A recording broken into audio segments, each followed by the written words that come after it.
Today it's Planetary Day.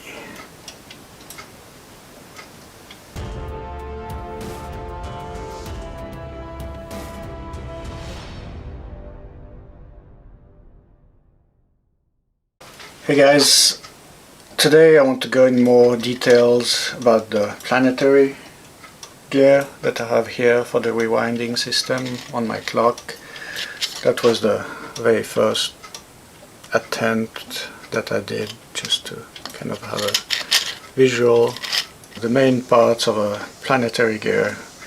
Here's the sun, goes in the middle. Here's the planet carrier with 2 planets.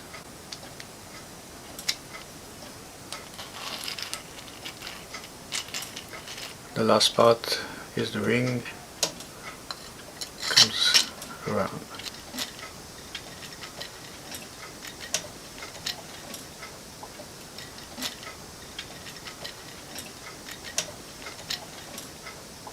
This was just a model to kind of have a 3D experimenting thing, so then I did more.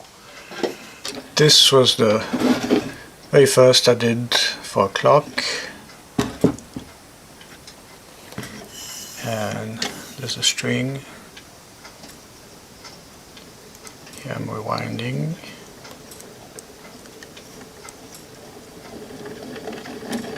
And here I'm just powering. Rewinding, powering.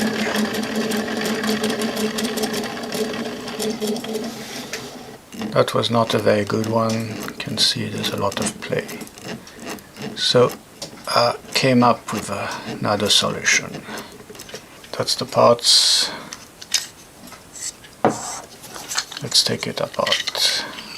So you have the sun, the ring, planet carrier, and you can see the planets just here. I take this apart. That's what we have inside. 3 gears. Problem with this gets too wobbly. So I came up with this idea. There's an extra area roller that rolls and guides the sun a little bit better, and that's the idea here.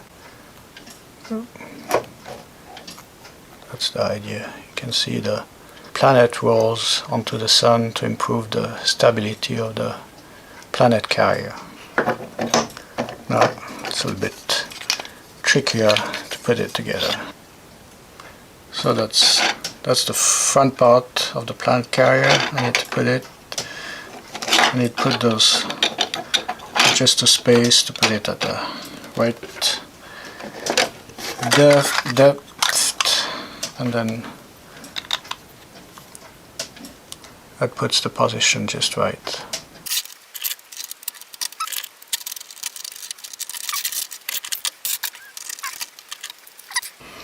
That's the tricky part, to line up all those pins.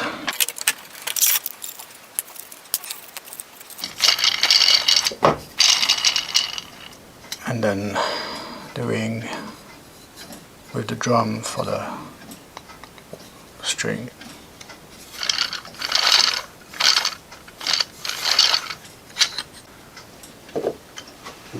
So that's the very first one, and then that's the section on Fusion 360. That's the second one, the one in the clock behind me. And here's a section in Fusion 360.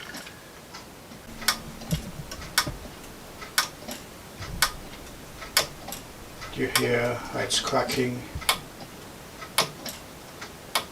That's too much play. I haven't exactly figured out where. That's the reason sometimes the clock is still stopping, and end up putting more weight, and then more weight, and then this happened. Broken teeth, missing teeth.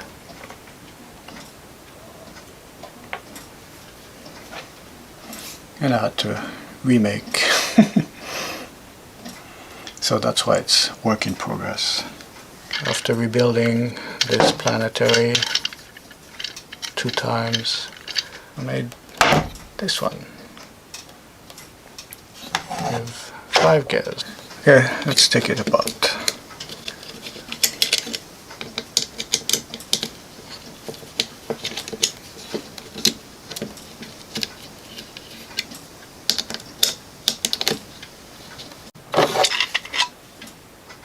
This is the ring, the output gear. Now the screws loose. Okay, here we have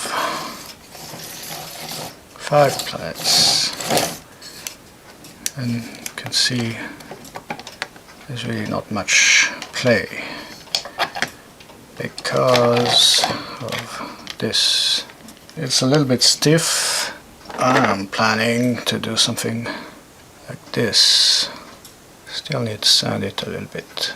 I need to print 4 more of those. I like to print them separately because the stringing will just increase the bumps and things here, and I'll have to sand it. And that should work just like so. This I need still to finish it, and then I can try it on my clock. So I've learned a lot of ways of not doing good planetary gears. So that's why I had to start again. So basically the last one here, that's the 4th edition set of Planetary Gears. And when things are not really working the way I want, sometimes I just move to another project for a while until the idea to fix things come.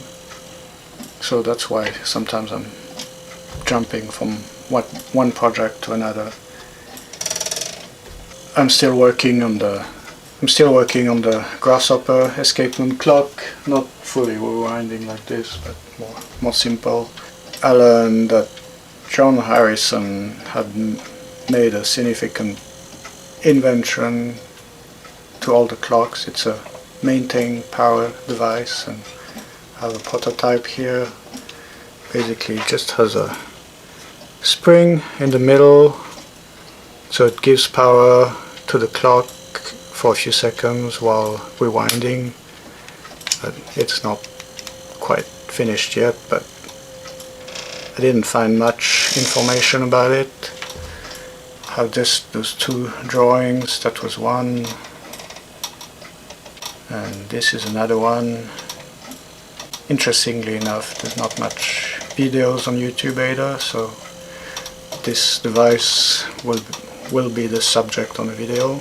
Another project I want to do one day is remake the Galileo escapement clock, fully 3D printed, not with a wood frame like this one. So that will be coming, and I just started to make some gears. First 2. So that will be coming too. That's it for this week. Thank you for watching. Please like, subscribe, and see you next time. Bye.